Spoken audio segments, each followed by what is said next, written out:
ஆனாலும் இந்த அதிமுக காப்பாற்றப்பட்டு நல்லபடியாக இருக்க வேண்டும் என்று சொன்னால் எனது அன்பான வேண்டுகோள் வேலுமணி போன்றவர்களுக்கெல்லாம் வந்தால் வரட்டும், வரவேற்கிறோம். இல்லை என்றால் அதிமுகவை உங்கள் கைகளில் எடுத்துக்கொண்டு எப்பொழுதும் போல் தாவேகாவுக்கு ஆதரவாக இருங்கள் என்பதுதான் எனது அன்பான வேண்டுகோள். அந்த சிந்தனையில் தான் அவரும் இருக்கிறார்.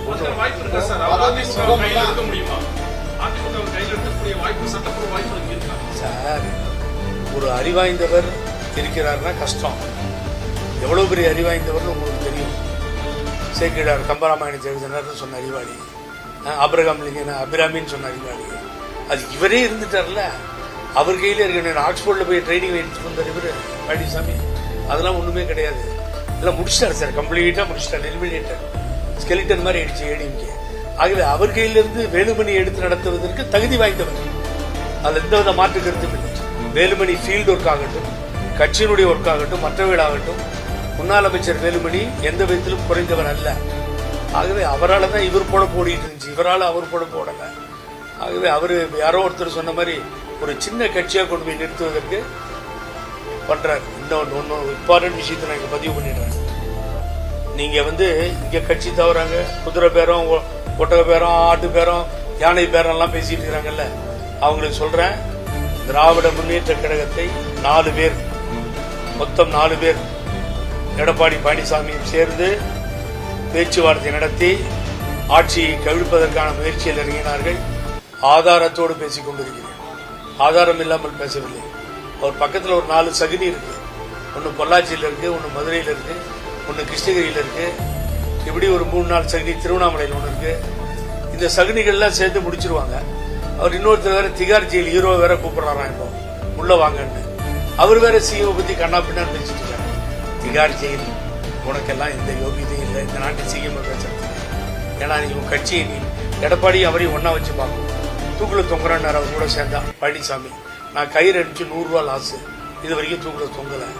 ஆகவே இப்ப அவர் வராராம் உள்ளார. 2 துரோகிகளும் சேர்ந்தா சூப்பரா இருக்கும். முடிவுரை எழுதுறதுக்கு ஒரு ஆள் வேணும் இல்ல, நீ உள்ள முடிவுரை எழுதி முடிச்சிடலாம். ஆனாலும் இந்த அதிமுக காப்பாற்றப்பட்டு நல்லபடியாக இருக்க வேண்டும் என்று சொன்னால் எனது அன்பான வேண்டுகோள் வேலுமணி போன்றவர்களுக்கெல்லாம் வந்தால் வரட்டும், வரவேற்கிறோம். இல்லை என்றால் அதிமுகவை உங்கள் கைகளில் எடுத்துக்கொண்டு எப்பொழுதும் போல் தாவேகாவுக்கு ஆதரவாக இருங்கள் என்பதுதான் எனது அன்பான வேண்டுகோள். அந்த சிந்தனையில் தான் அவரும் இருக்கிறார்.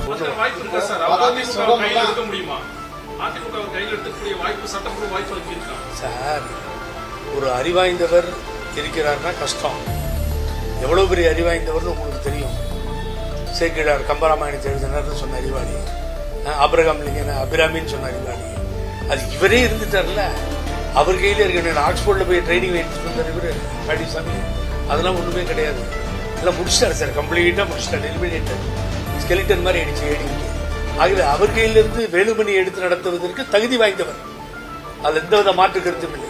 வேலுமணி ஃபீல்டு ஒர்க் ஆகட்டும், கட்சியினுடைய ஒர்க் ஆகட்டும், மற்றவர்களாகட்டும், முன்னாள் அமைச்சர் வேலுமணி எந்த விதத்திலும் குறைந்தவர் அல்ல. ஆகவே அவரால் தான் இவர் போட போடிட்டு இருந்துச்சு, இவரால் அவர் போட போடல. ஆகவே அவரு யாரோ ஒருத்தர் சொன்ன மாதிரி ஒரு சின்ன கட்சியாக கொண்டு போய் நிறுத்துவதற்கு பண்றாரு. இன்னொன்னு இம்பார்ட்டன்ட் விஷயத்தை நான் இங்க பதிவு பண்ணிடுறேன்.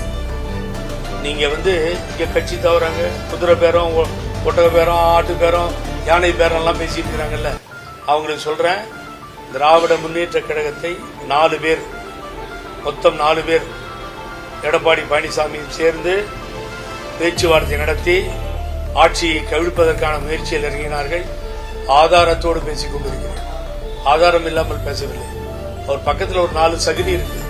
ஒன்னு பொள்ளாச்சியில் இருக்கு, ஒன்னு மதுரையில் இருக்கு, ஒன்னு கிருஷ்ணகிரியில் இருக்கு. இப்படி ஒரு 3-4 சகுனி திருவண்ணாமலையில் ஒன்று இருக்கு. இந்த சகுனிகள்லாம் சேர்த்து முடிச்சிருவாங்க.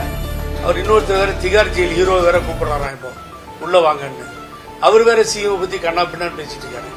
திகார் ஜெயில், உனக்கெல்லாம் எந்த யோகியதையும் இல்லை இந்த நாட்டு சிஎம் பேசுறது. ஏன்னா நீ உன் கட்சியை நீ எடப்பாடி அவரையும் ஒன்னா வச்சு பார்க்கணும். தூக்குல தொங்குறான்னு அவர் கூட சேர்ந்தா பழனிசாமி. நான் கயிறு அடிச்சு 100 ரூபா லாஸ், இது வரைக்கும் தூக்குல தொங்கல. ஆகவே இப்ப அவர் வராராம் உள்ளார. 2 துரோகிகளும் சேர்ந்தா சூப்பரா இருக்கும். முடிவுரை எழுதுறதுக்கு ஒரு ஆள் வேணும் இல்ல, நீ உள்ள முடிவுரை எழுதி முடிச்சிடலாம். புகழேந்திக்கு முன்னாடி எழுதி போடுவீங்க. தாவேக்கால் போடணும். தாவேக்கால் இணைந்தது உங்களுக்கு தெரியும். நல்ல திட்டங்களை எல்லாம் இந்த நாட்டிற்கு கொடுத்து மதம், ஜாதி, இதன் பெயரால் நடந்த அரசியலை ஒழித்து, யார் என்னன்னு தெரியாது, எந்த ஜாதி தெரியாது, எந்த வேட்பாளர் தெரியாது, வேட்பாளர் என்ன ஜாதின்னு புரியாது, இப்படிப்பட்ட ஒரு அமைதி புரட்சி நடந்து முடிந்த சட்டமன்ற தேர்தலில் ஏற்படுத்தி இந்த நாட்டை ஆண்டு கொண்டிருக்கின்ற மாண்புமிகு முதல்வர் தளபதி அவர்கள் முன்னிலையிலே இணைந்தேன். அதற்குரிய ஏற்பாட்டை அன்போடு இணைத்து வழிநடத்திய மாண்புமிகு பொதுச் செயலாளர் அமைச்சர் ஆனந்த் அவர்களுக்கும் மற்றவர்களுக்கும் நன்றியை தெரிவித்து, தளபதி அவர்கள் முன்னாலேயே இணைகின்ற அந்த அரிய வாய்ப்பு கிடைத்தது. 3 புரட்சி ஒரே இலக்கு. 67 பேரறிஞர் அண்ணா ஆட்சி அமைத்தார். 18 ஆண்டு காலம் போராடி மாபெரும் புரட்சி. பின்னாலே புரட்சித் தலைவர் எம்ஜிஆர் அவர்கள் 77 ஆட்சி அமைத்தார். அது மேலும் ஒரு புரட்சி. இன்றைய தினம் ஒரு அமைதி புரட்சியாக. இப்பெல்லாம் பாத்தீங்கன்னா ஜோசப் அப்படின்னு கிண்டல் பண்ணுவாங்க. அவர் இந்துவா கிறிஸ்டியனான்னு காமிச்சுக்கிறதுக்கு அதை ஒரு ஆயுதமா கையில் எடுத்தாங்க. ஆனா இப்ப எல்லாம் அவங்களே மாண்புமிகு ஜோசப் விஜய் அவர்களே அப்படின்றாங்க. ஏன்னா இப்போ அந்த மதத்தால் ஏறி அதை அசிங்கப்படுத்திக் கொண்டிருந்தவர்கள் வேறு வழி இல்லாமல் மக்கள் தீர்ப்புக்கு தலைவணங்கி நிற்பதை பார்க்கிறோம். அங்கேதான் இந்த நாட்டினுடைய முதலமைச்சர் சென்று கொண்டிருக்கிறார். ஜாதி ஒழிக்கப்பட்டிருக்கிறார். பணம் இல்லாம ஒரு தேர்தலை பார்த்துட்டோம். இந்த கோயம்புத்தூர்ல தான் ஓட்டுக்கு 5000 ரூபாய் ஓடிச்சு பார்த்தோம். 5000 ரூபாய் யார் கொடுத்தான்னு தெரியும். கடைசி நாள் 15,000 ரூபாய் அவர் கொடுத்தது தெரியும். கடைசியில் கொஞ்சம் விளிம்பில் அவர் வெற்றி பெற்றதும் தெரியும். திமுகவில் யூனிஃபார்மா கூட காசு கொடுக்கறது கிடையாது. ஒருத்தர் கரூர்ல 6000 ரூபாய் கொடுப்பாரு, அப்புறம் தங்கம் கொடுப்பாரு, இங்க 5000 ரூபாய் கொடுப்பாரு. பணம். ஆகவே இப்படிப்பட்ட சூழ்நிலை, பணமே இல்லாத ஒரு தேர்தலை கண்டு இனி பணம் கொடுக்க மாட்டாங்க, பயந்துருவாங்க. பணத்தை வாங்கிட்டு போட மாட்டேன்றாங்கன்ற ஒரு பெரிய சரித்திரமும் ஏற்பட்டிருக்கிறது. இன்னைக்கு வந்த பின்னாடி பார்த்தேன், இந்த ராஜா அன்புக்குரிய நண்பர் ஏன் இப்படி கேவலமா நடந்துகிறாருன்னு தெரியல. நாடாளுமன்ற உறுப்பினர் ராஜா, நீலகிரி நாடாளுமன்ற உறுப்பினர், அவரோடு பழகியது உண்டு. நான் அவர் பேசுற பேச்செல்லாம் ரசிக்கிற மாதிரி இல்லை. ஏற்கனவே அவருடைய தலைவர் முன்னாள் முதல்வர் ஸ்டாலின் அவர்களை அவர் பேசியத வலைத்தளங்களில் போட்டு கிழிச்சு நாசம் பண்ணாங்க. இப்ப என்ன பண்றாரு பாத்தீங்கன்னா, முட்டாள், நாதாரி, லூசு. என்னங்க இது? ஒரு மக்களால் தேர்ந்தெடுக்கப்பட்ட ஒரு முதலமைச்சர். முதல்ல புரட்சித் தலைவர் எம்ஜிஆரே லூசு. நீங்க உங்க தலைவர் திரு ஸ்டாலின் என் பெரியப்பா, அவர் தான் என்ன அறிவுரை சொல்லி இந்த அளவுக்கு எடுத்துட்டு வந்தார்னு சொன்னார். ஆனா அவரையே லூசுன்னு சொன்னீங்க எம்ஜிஆர். இப்ப என்ன பண்றீங்க? இந்த நாட்டினுடைய முதலமைச்சரை நாதாரின்றீங்க, லூசுன்றீங்க. எனக்கு ஒன்றும் புரியலைங்க. என்ன ஏன் இப்படி எல்லாம் பேசுறீங்கன்னு தெரியல. இதில் மக்களால் தேர்ந்தெடுக்கப்பட்ட முதலமைச்சர் நீங்க இல்ல, உங்க தாத்தா இல்ல, வணங்கிதான் ஆக வேண்டும், வரவேற்றாக வேண்டும். ஆகவே இது என்ன, ஒரு முதலமைச்சர் ஸ்டாலின் முன்னாள் முதலமைச்சரை மாட்டி விடுவதற்காக இப்படி பேசுகிறீர்களா என்ற ஐயப்பாடு இருக்கிறது.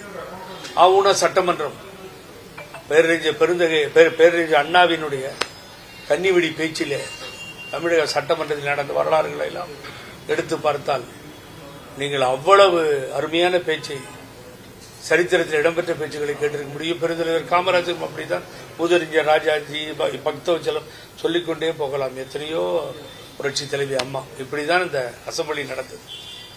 நான் கேட்கிறேன் ராஜா அவர்களே, இது நீங்க பதில் சொல்லி ஆகணும். 2017 நம்பிக்கையில்லா தீர்மானமா கொண்டு வந்தது அப்போ எடப்பாடி பழனிசாமி. அன்னைக்கு இந்த தமிழ்நாடு அசம்பிளியில் என்ன நடந்ததுன்னு சொல்லுங்க. ராஜாவை பார்த்து கேட்கிறேன். முதல்ல நீங்க சீன் இடம் அண்ணன் திருமாவளவன் அவர்களை விடுதலை சிறுத்தைகள் கட்சி சீண்டி பார்த்தீர்கள். ஏன்னா நீங்க ஒரு தாழ்த்தப்பட்ட சமுதாயம் வேணும்னு சண்டைக்கு போனீங்களான்னு சந்தேகம் வருது. 2017 தமிழ்நாடு சட்டமன்றத்தில் நடந்த கேவலம் இந்தியாவில் எங்கேயுமே நடக்கல.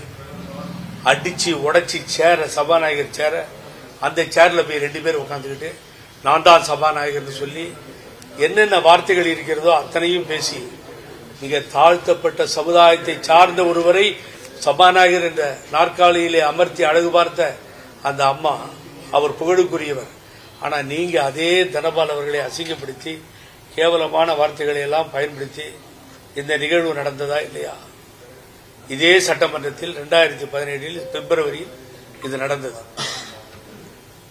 ஆனா இன்னைக்கு நீங்க காமராஜ் இருந்த சட்டமன்றம், அது இருந்த சட்டமன்றம், இப்ப சட்டமன்றத்துக்கு என்ன கேடு வந்துருச்சு எனக்கு ஒன்றும் புரியல. எனக்கு டைரக்டர் சபாநாயகரான்னு கேக்குறீங்க, அடிச்சீங்களே சார். ஒரு சபாநாயகரை ஹேண்டிகேப்ட் மாதிரி பண்ணீங்க, நிக்க வச்சீங்க. ஸ்டிக் ஒன்று தான் கையில் இருக்கு.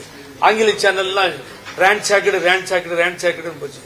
தமிழ்நாடு அசம்பிளி ஸ்பீக்கர் சேர் ரேண்ட் போச்சு. இல்ல எவ்வளவு கேவலங்க. அப்படி சட்டமன்றத்தை அசிங்கப்படுத்திய கட்சி, அதில் இருக்கின்ற நீங்கள் இதை பற்றி பேசலாமா? யோசனை பண்ணுங்க. எதுக்காக இப்படி திட்டுறது பேசுறதுன்னு நீங்க பேசுறது மூலியமா உங்களை கண்டுக்க மாட்டாங்க. அடுத்து என்ன பண்ணுவாங்க? ஸ்டாலினை பேசுவாங்க. அவர் இப்படிதான் இது போன்ற ஆட்களால் தான் இந்த நிலைமைக்கு வந்தார். ஆகவே இது கேவலமான ஒரு செயல். ஆகவே இதை தூக்கி எறிஞ்சிட்டு இது மாதிரி பேசுவதை ராஜா நிறுத்திக் கொள்ள வேண்டும். இல்லைன்னா நீங்க இன்னொருத்தர் திட்டுறதால ரொம்ப பெரிய ஆளா இல்லைன்னு நினைக்காதீங்க. அதையெல்லாம் பார்த்தாச்சு சார். திமுக வெற்றி கொண்டான்னு அது இது எத்தனையோ பேர் இருந்தாங்க இது மாதிரி பேசுறதுக்கெல்லாம். அவருடைய சன் இன்னைக்கு இருக்காரு, சூர்யா வெற்றி கொண்டாங்க. இந்த மாதிரி பேசுற வேலையெல்லாம் விட்டுருங்க. அப்புறம் நாங்க வேற விதத்துல பேச வேண்டியிருக்கும். நீங்க தாங்க முடியாது. நான் ஒரு ஹிண்ட்டை தான் கொடுத்தேன் அசம்பிளி. இது பல பேர் மறந்துட்டாங்க, நான் மறக்க முடியாது. எனக்கு கொஞ்சம் சரித்திரம் தெரியும், எனக்கு சட்டம் புரியும். ஆகவே இந்த ராஜினாமா செய்த எம்எல்ஏக்கள், வெளியிலே வந்தவர்கள், ஆதரவு தந்தவர்கள் யாரும் எந்தவித பயத்துக்கும் உள்ளாக வேண்டாம். சட்டப்படி எந்த நடவடிக்கையும் எடுக்க முடியாது, அது நடக்காது. ஆகவே நான் இன்னொரு நியூஸையும் இன்னைக்கு கோவையில் சொல்லிடுறேன். 25 பேர் ஆதரவாக வாக்களித்தார்கள் அதிமுகவில் இருந்து வெளியிலே தாவேகாவிற்கு. அந்த 25 பேரும் தாவேகாவுக்கு எப்பொழுதும் ஆதரவாகத்தான் இருப்பார்கள். இந்த முதலமைச்சரை பாராட்டத்தான் செய்வார்கள். இது ஜனநாயகம் தழைக்க அவர்கள் எடுத்த முடிவு தொடர்ந்து நடக்கும். அதில் எந்த மாற்று கருத்தும் இருக்காது. குரூப்பா வரலாம், இல்ல அவர்கள் அங்கேயே நின்று திரு வேலுமணி தலைமையேற்று, முன்னாள் அமைச்சர் தலைமையேற்று அதிமுகவை காப்பாற்றுகின்ற நோக்கோடு அவர்கள் செயல்படலாம். இது நடக்கும். இது ரெண்டும் ஒன்று நடக்க போது பொறுத்திருந்து பாருங்கள். அதாவது ரெண்டு கருத்து, என்னுடைய சொந்த கருத்து. அவர் இணையலாம். முதல்ல ஆதரவு தெரிவித்தார், இணையாமலும். ஏன்னா ஒரு பெரிய அறிவாளி கையில் அதிமுக மாட்டி ஒரு கட்சி அழிக்கவே முடியாதுன்னு யாராவது நினைச்சா, அந்த கட்சி உலகத்திலேயே எங்க இருந்தாலும் சரி, ரஷ்யாவில் புதின் கட்சின்னு சொன்னேன், அது மாதிரி எங்க இருந்தாலும் சரி, அந்த கட்சி அழிக்கப்பட வேண்டும் சொன்னா எடப்பாடி பழனிசாமி கையில் கொடுத்துடலாம். 6 மாசத்துல மார்க்சிஸ்ட் கம்யூனிஸ்ட் கட்சி பொலிட் பியூரோவே காலி பண்ணிட்டு வரவர். ஆகவே அப்படிப்பட்ட ஒரு நல்ல மனிதர் அதிமுக பிடிச்சிட்டாரு. ஆனாலும் இந்த அதிமுக காப்பாற்றப்பட்டு நல்லபடியாக இருக்க வேண்டும் என்று சொன்னால் எனது அன்பான வேண்டுகோள், வேலுமணி போன்றவர்களுக்கெல்லாம் வந்தால் வரட்டும், வரவேற்கிறோம். இல்லை என்றால் அதிமுகவை உங்கள் கைகளில் எடுத்துக்கொண்டு எப்பொழுது போல் தாவேகாவுக்கு ஆதரவாக இருங்கள் என்பதுதான் எனது அன்பான வேண்டுகோள். அந்த சிந்தனையில் தான் அவரும் இருக்கிறார்.